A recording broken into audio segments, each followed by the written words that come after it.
बोल श्री कृष्ण भगवान की जय। अर्जुन, तीसरा अध्याय। अर्जुन ने पूछा, हे जनार्दन, यदि आपके मत से कर्म से बुद्धि श्रेष्ठ है तो हे केशव मुझे इस घोर कर्म में क्यों लगाते हो। मिले हुए वचनों से आप मेरी बुद्धि को भ्रम में डाल रहे हैं। नीचे कर मुझे बतलाएं जिससे मैं कल्याण को प्राप्त हूँ। श्री कृष्ण जी बोले, हे निष्पापम अर्जुन, मैं पहले भी समझा चुका हूँ। इस लोक में दो प्रकार की निष्ठा कही गई है। एक तो संख वालों की ज्ञान योग, दूसरी योगियों की कर्म योग।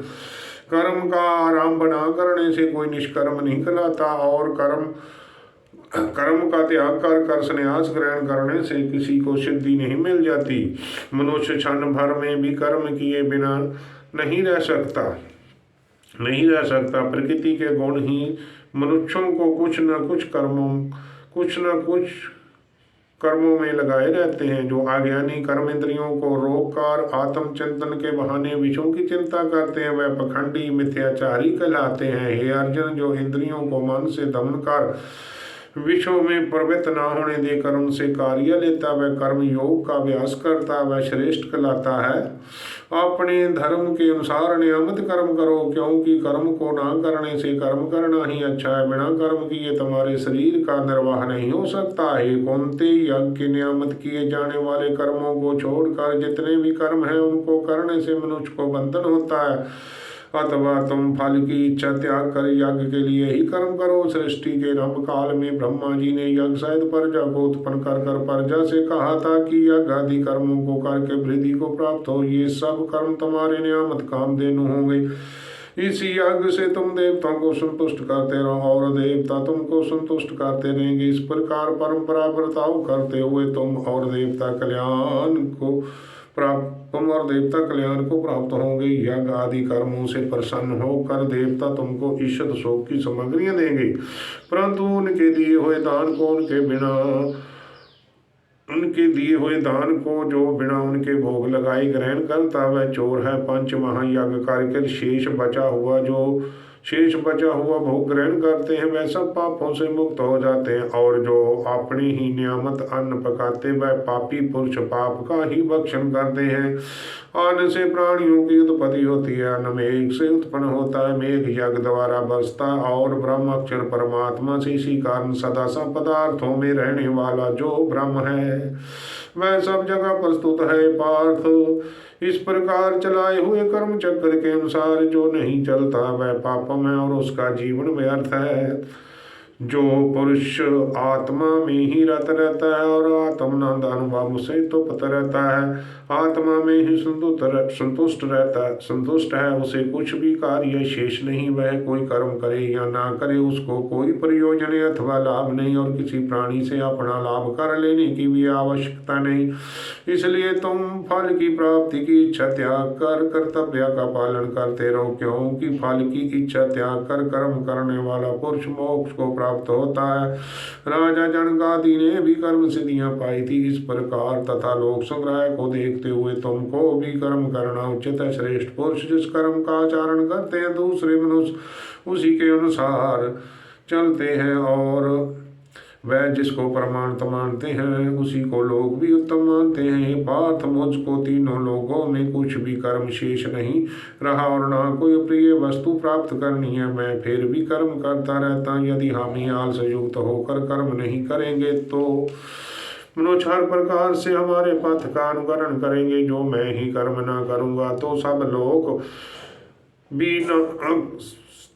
लोग भी ना करने से नष्ट हो जाएंगे। इससे मैं वर्ण शंकरों को उत्पन्न करने का हेतु बनकर प्रजा को नष्ट करने वाला समझा जाऊंगा। जिस प्रकार अज्ञानी फल की इच्छा करके कर्म करता है वैसे ही फल की इच्छा ना करते हुए ज्ञानी लोगों को शिक्षा की इच्छा करते हुए कर्म करना उचित है। कर्म से आज तक अज्ञानियों की बुद्धि में ज्ञानी भेदभाव उत्पन्न न करें, परंतु आप स्वयं कर्म करते हुए उनसे भी प्रसन्नता पूर्वक कर्म करवाएं। हे अर्जुन, सब कर्म प्रकृति के गुणों का के ही उत्पन्न होते हैं, परंतु जिनकी बुद्धि अहंकार से भ्रष्ट है, ऐसे मूर्ख लोग समझते हैं कि हम करता है, परंतु जो गुणों और कर्मों के विभाग के सच्चे तत्व को जानता है वह ज्ञानी पुरुष ये समझकर उसमें आस्तिक नहीं होता कि गुणों का ये खेल आपस में हो रहा है। प्रकृति के गुणों करके ही भूले हुए मनुष्य गुणों और कर्मों में आस्तिक होते हैं। उन अल्प यज्ञ मर्दों को ज्ञानी पुरुष कर्म मार्ग से चलायमान न करें। हे अर्जुन, अध्यात्म बुद्धि से सब कर्मों को तुम मुझ में अर्पण करके करो फल की आश ममता इनको छोड़कर संग्राम करो। जो पुरुष श्रद्धा पूर्वक मेरे वचनों पर दोष दुष्ट ना करके मेरे इस मत के अनुसार आचरण करते हैं वह लोग कर्म बंधन से नीचे मुक्त हो जाते हैं। और जो अज्ञानी इस मेरे मत पर दोष दुष्ट करते हुए इसको ग्रहण नहीं करते वह संपूर्ण ज्ञान से रहते हैं उनको नष्ट हुआ ही जानो। ज्ञानी मनुष्य भी अपनी प्रकृति के अनुसार आचरण करते हैं और जीव मात्र अपने स्वभाव के अनुसार रहते हैं। वहां हठ करने से क्या होगा। इंद्रियों और इंद्रों के विषय में प्रीति और दोष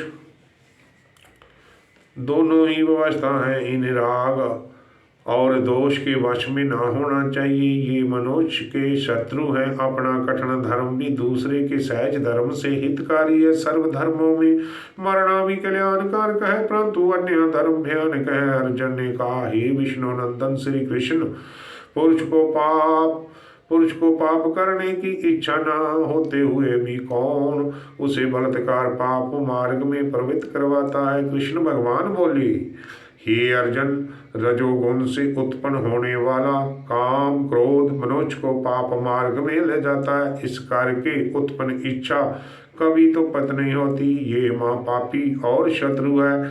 जैसे धुएं से अग्नि, धूल से दर्पण, झिल्ली से गर्भ का बलाक ढका रहता है, उसी प्रकार विषयों की इच्छा से आत्म ज्ञान ढका हुआ है। कुंती पुत्र, इस शत्रु काम के द्वारा ज्ञानियों का ज्ञान अशुद्ध हुआ है और सदा अग्नि की तरह तो पत नहीं होता है। इंद्रियां, मन और बुद्धि इस काम का आश्चर्य स्थान है। इन्हीं के द्वारा काम ज्ञान को अशुद्ध करके जीव को मौत कर लेता है। अथवा तुम सर्वप्रथम इंद्रियों को वश में करके ज्ञान और विज्ञान को नष्ट करने वाले इस पापी काम को अवचितो कहते हैं कि